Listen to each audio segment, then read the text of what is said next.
Over the past few months, since even before the tragic mid-air collision over Washington National Airport, people have been asking hard questions about the state of aviation safety in the United States. So with that in mind, what does a government shutdown mean for the country's commercial aviation as a whole? Yeah, it has happened before, but can the industry actually afford something like this now, when the country's air traffic control systems are supposed to be undergoing a positive transformation?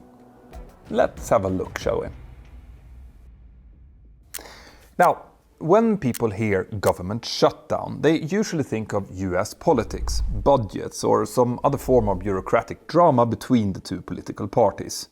Ho, ho! The shutdown has got to go! Which is exactly the sort of topic that I normally prefer to avoid on this channel for obvious reasons. But that's unless it starts to affect aviation safety, which it's definitely now doing. I will not go into why this is happening or who is responsible, but the fact is that a lot of state-run entities depend on government funding, and therefore, whenever there is a shutdown, especially one that drags on for several days or weeks, all of those key functions will slow to a crawl. It's not just air traffic control and more broadly the FAA that's at stake here. There's also the TSA, which is in charge of airport security, and the NTSB, who investigates accidents, all of which rely on government funding for their work. So let's have a look at what's happened so far. On the 1st of October, a budget impasse in the US Congress initiated a government shutdown, which meant that thousands of US federal employees stopped working immediately. But that did, however, not include employees in key roles, like those working in air traffic control and TSA. Instead, those poor employees were expected to keep working without pay. Now, we've seen this before. This is far from the only such shutdown that's affected the US in the last few decades, and as it happens, the longest such shutdown was also the most recent one before this. On December the 22nd in 2018, another disagreeing on spending caused another shutdown, which lasted a whopping 35 days. That time, many federal employees were also furloughed, while essential workers continued to work without pay, until many of them just didn't and called in sick instead. That eventually led to several airports having to shut down terminals because they didn't have enough TSA people to process passengers. And about 20 days into that shutdown, the National Air Traffic Controllers Association, which represented around 16,000 air traffic controllers at the time, sued the federal government for forcing them to work without pay. Now, this was obviously a tough time for everyone, and this wasn't the only such lawsuit concerning key employees, but as it turned out, furloughs of supposedly non-essential employees also had their effects back then. For example, the NTSB actually stopped investigating a number of aircraft incidents and accidents for the duration of that shutdown, and as for the FAA, well, while the air traffic controllers were obviously considered essential, other FAA workers were not. At around the time of that last shutdown, Delta Airlines had planned to start using their then brand new Airbus A220s, which they were just beginning to take delivery of at the time. But they ended up being unable to do so, since the FAA workers tasked to sign off the plane's certification were all furloughed. Now, that was obviously a nuisance and mostly harmless, but another similar FAA certification delay was potentially much more serious. You see, that government shutdown happened between the two Boeing 737 MAX crashes, and according to a Wall Street Journal report, Boeing was hoping to have a fix for the MCAS issue ready early in January of 2019, well before the second MAX crash. But work on that fix and its certification then stopped completely for the 5 weeks that the shutdown was in effect, because that work had not been deemed essential, because Boeing and the FAA agreed that the steps that Boeing took after the first crash meant that there was no imminent safety threat. Now, I want to be very clear here. The FAA and Boeing were not in agreement on how extensive that MCAS fix needed to be. So the expected early January date for the approval of this fix was most likely one of those quite ambitious and unrealistic deadlines that Boeing frequently announced back then in order to keep customers and investors happy. So it would be quite a stretch to claim that the shutdown contributed to the second 737 MAX crash. That's absolutely not what I'm saying. But This detail does show just how high the stakes can be whenever something like this happens. And that's even before we start to look at air traffic control and how it suffers in a shutdown. So let's do that now. Let's look at air traffic control. Immediately, when we compare the previous shutdown and the current one, we need to keep one important difference in mind. The ATC infrastructure and its people today are not what they were back in 2018 and 19. Remember that ATC union that I mentioned before, the one that sued the government because controllers worked with no pay in 2019? Well, at that time, it had around 16,000 members, but pandemic-era shortages have meant that the FAA is now short of around 3,000 controllers. So there's only around 13,000 controllers available today, and those poor, stretched people now have to show up to work without pay. So by the time that you watch this, if nothing has changed, they will have missed their first paycheck on the 14th of October. But the US Transportation Secretary, Sean Duffy, have also reported that in some areas there is already a staffing cut to around 50% among air traffic controllers due to people calling in sick. Those affected areas include some of the country's busiest airports like New York, Phoenix, Denver, Las Vegas and Burbank, and as we record this on the 13th of October, that's where things currently stand.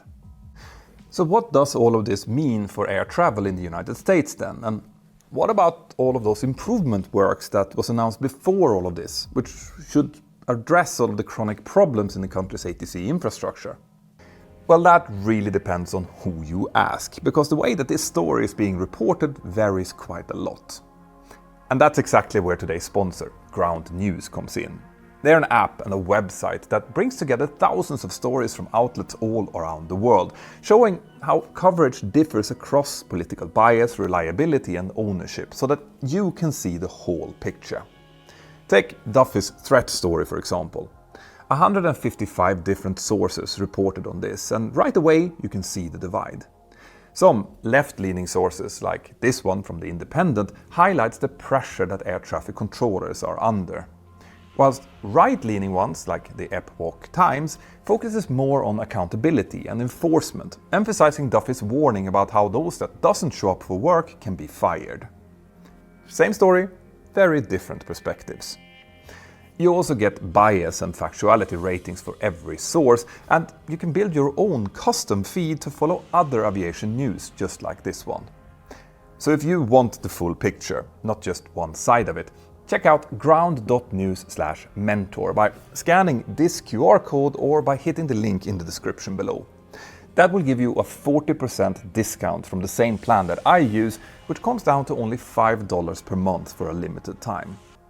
A big thank you to Ground News for sponsoring this video. Now let's continue. A week or so into the shutdown, there were flight delays to more than 23,000 flights in the United States. This was after the airlines had preemptively cancelled hundreds of flights from key hubs. Now, some airlines have since actually reported fewer problems than expected, but they're still bracing for worse, and the lines in the terminals are growing longer and longer. But there is a background to all of this that is worth keeping in mind here, because this shutdown is actually just making an already existing problem worse. In fact, even before this shutdown, my team and I were already working on a video about air traffic control in the United States, because the work that was already underway is absolutely staggering. For most people, the work of air traffic controllers goes on completely behind the scenes, and a lot of the terms that pilots and controllers use to communicate sound like utter gibberish. But when things start to go wrong to that system, there are terms that come into play that the public understands very well. Terms like incidents, delays, diversions and missed connections. And the demand for air travel that ballooned post-pandemic revealed many weaknesses in this system. So, back in May of 2025, the US Transportation Secretary announced that the FAA would be modernizing the invisible machinery behind those radio calls. Think better aircraft tracking than old-school radar, the ability to text clearances instead of reading them out over the radio, and smarter tools that help plan and sequence arrivals before bottlenecks start to form. But of course, with a system this critical, which obviously needs to be up 24 hours a day every single day, there is a catch here. You can't just swap out the brain of that system without people first learning it, testing it, and then running it. Now, to understand this and the kind of improvements that the FAA are aiming for, let's do a brief overview of the different parts that make up what we call air traffic control. Starting on the ground, we have the ground and tower controllers, which owns the runway and the immediate airfield, and they clear pilots to start up, taxi, takeoff, and land. Picture this segment as the runway's traffic police, keeping departures and arrivals from getting in each other's way and organizing the flow on the ground. Then, a bit above that, we have the TRACON, or Terminal Radio Approach Control, which handles approaches and departures. These controllers manage the busy bubble around metro airports, building or breaking down the arrival and departure streams, and they issue headings, altitudes and speeds to keep aircraft properly spaced as they funnel into or away from each runway and airport. Even higher up, we then have the centers, which are staffed by en route controllers, each of whom cover huge regions of the sky between the cities. And they're the traffic managers, handling pilots from one sector to another across the sky. Now, across all of these three layers, controllers have to keep traffic separated vertically and laterally, as well as handing off crews cleanly, so the next controller knows exactly who the flights are and what they have been cleared to do. All of this gets very complex when you factor in all of the thousands of aircraft and runways that are involved in this system, and there are now also new challenges for controllers. Things like drones and eVTOL helicopters who also want to access the airspace that was originally built and organized for planes. On top of that, you also have commercial space providers like SpaceX who asks for massive airspace closures with increasing regularity. And just to make things even more interesting, if one of those rockets then explodes after launch, which they have done quite frequently recently, controllers have to maneuver everyone in the affected airspace away of any potential falling debris. So that's how complex this system can be. But a slightly more simple complication here is the age of the system that's being used. Most of these systems are still analog, with fundamental components who haven't changed for decades. And together, this all means that today's US controllers have to handle far more work than they should, using tech that is getting older and harder to support every single day. Busier skies also mean that we want to depend on voice radio calls as little as possible. And fortunately, the technology needed to fix all of these problems already exists. Now, to understand this, you need to think of the three things that controllers need to do. They need to see aircraft, they need to be able to communicate with them, and they need good information in order to decide what to do with them. Now, this is a really long topic, but the basic idea here is that all of these three functions should be combined as much as possible. And one technology already in service doing this is something known as data communication. This turns long radio messages and readbacks into short, unambiguous messages that pop up on screens in the flight deck. And this system is specifically called Controller Pilot Data Link Communication, or CPDLC. Using this, controller can amend the route or altitude with just a few keystrokes, and the pilots can then review and accept these clearances on the screen. Now, using this system, communications can be speeded up and save the radio for only really important messages like emergencies or those say again moments when we pilots really just need to get something clarified. But our onboard computers who receive these ATC messages could also send information back to the controllers. So the next step here, which is already in testing by the way, is a move towards something called trajectory-based operations.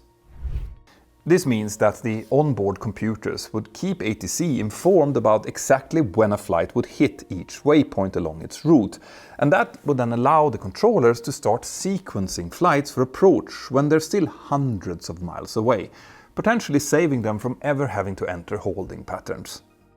Again, this is a quite complicated topic, but the takeaway is that the technologies like these would potentially vastly simplify this whole system, whilst also reducing workload for both pilots and controllers and reducing the risk of communication errors. But of course, in order for this to work, it all has to be done right, whilst also ensuring that this new system can be updated and upgraded in the future. Experts want to basically see something like an iPhone with new apps that can be installed and replaced as needed without needing to worry about their ability to share data between each other. Or at least, that was the original thinking based on the plans that the US Transport Secretary announced back in May. And that single system, combining all ATC functions, would be called the Common Automation Platform. But even after the record one-year cash infusion that followed that announcement, FAA Administrator Brian Bedford had now told his employees that the agency does not currently have the money to build an entirely new software system. Instead, Bedford floated a simpler alternative: to link these three existing platforms, seaplanes talk to them and figure out what to do, and this link would combine those functions more tightly instead of replacing them outright. And the thought is that this can be done much quicker and wouldn't mean betting everything on a single giant new replacement platform. In other words, the planned all-new ATC system would instead become new-ish. It would use modern integration wrapped around hardened legacy cores, which would then be swapped in phases where the risk and payoff could justify it. Which kind of makes sense when you factor in that any upgrades need to run in parallel with what's already there. And that's especially true if the old and new systems are radically different from each other. ATC facilities obviously will need to have the old systems running while the new one is being built, and their people have to be able to work both of them. On top of that, there are currently also differences between legacy equipment at different locations, which means that a solution that would work well in one place isn't guaranteed to work everywhere else. So this modernization basically can't be a one-size-fits-all. Now, so far we've only looked at the technical systems, but the people running all of these are also part of this issue. And as I've already mentioned on this channel before, recruitment and work conditions for air traffic controllers in the US haven't been going very well in recent years. For a long time, hiring has been just far too slow, and whilst the 2019 US government shutdown didn't get controllers furloughed, it did shut down the training academy for new controllers for nearly half a year. And then of course came 2020 and the pandemic, which shut down and then severely reduced the academy capacity output further until mid-2022. Now, when hiring falters, even for a short time, the consequences then lasts for several years, and that's because training for controllers takes a long time to do correctly. And when you then combine that with the early retirements of seasoned controllers that took place during the pandemic, the result is exactly what you'd expect. Not enough certified pros in the places that need them the most, and not enough slack to take trainees off the boards for classes and sims without starving the schedule. So when it comes to the controllers, the complexity starts with the training pipeline, which involves years of screening, academy training, and then continues through the long, high-stakes climb to get controllers certified at a real facility. And that last phase is where the system really bottlenecks currently. New controllers learning local airspace, local procedures, local weather patterns, and the tempo of a particular radar room, while very real traffic moves around them. Even when budgets actually allow hiring, real progress depends on the availability of instructors, simulators, and on-the-job training bandwidth. It's obviously not possible to certify 3 times as many trainees next year if you don't have the instructors available to teach them. And it's also worth bearing in mind here that the modernization of these systems also compete for the same time of the same people that would otherwise be instructing, the really experienced ones. Now, the FAA has tried to open a secondary training facility, but even after that collision at Washington DC's National Airport earlier this year, Congress then cancelled that initiative and called it a waste of money. Then we have to discuss the matter of location. You see, it isn't just how many controllers you have, but also where you have them. Some facilities come with high cost of living, difficult commutes, brutal weather ops, or are simply difficult to operate. The New York area is a good example of that, both the most complex airspace that the FAA monitors and among the hardest ones to keep staffed. Now, moving people around is of course possible, but a new location also means new training, and the results is a patchwork where the busiest places are the hardest ones to keep staffed, which is the opposite of what resilience actually calls for. Then, when the headcount is short, overtime becomes the standard operating procedure, which is something that might be survivable short term, but not sustainable in the long run. Because it is worth keeping in mind here that the same circadian rhythms that we pilots have to think of also applies to controllers, so fatigue is a very real threat here. This means that rotating quickly from early shifts to late ones or stacking long shifts with minimal recovery will eat away at alertness in subtle ways that maybe aren't obvious on a roster pattern, but can still have very real effects. And making that point even worse, starting next year, the time off required for US controllers before a midnight shift has been reduced from 12 hours back to 10. Now, you can give a controller a better display and a smarter system to work with, but this means very little if the people handling them are on their 6th straight long day or are getting really poor sleep between their shifts. This is super intense work, compressed decision-making, constant prioritization, and the emotional load of knowing that small mistakes can have very critical consequences. And that finally brings me to the last point that I want to raise here, which is mental health. You see, controllers are held to medical standards that are nearly identical to those that we airline pilots do. The intent is on paper to ensure that the person working each ATC sector is fit to do so, but the side effect can be just as chilling.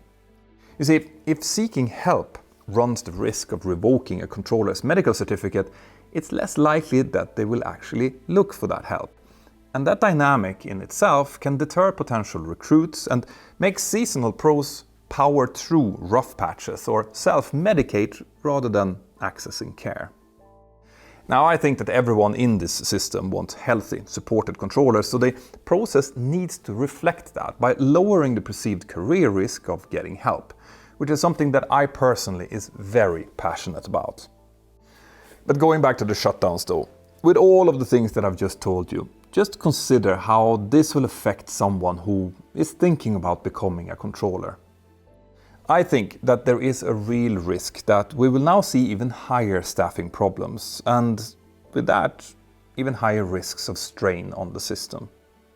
Ultimately, nobody wants to see political problems affect safety, so I really hope that this video is out of date by the time that you watch it, and that at least those problems have been resolved. But what do you think? Will these technical changes go ahead, and what will the shutdowns effects on ATC training be? Let me know in the comments below, and if you are interested in having this kind of conversations directly with me, then use this QR code and join my fantastic Patreon crew. You can then join me and talk to me directly when we have our next Patreon hangout. My name is Petter Hörnfeldt and you're watching Mentor Now. Have an absolutely fantastic day, and I'll see you next time. Bye bye.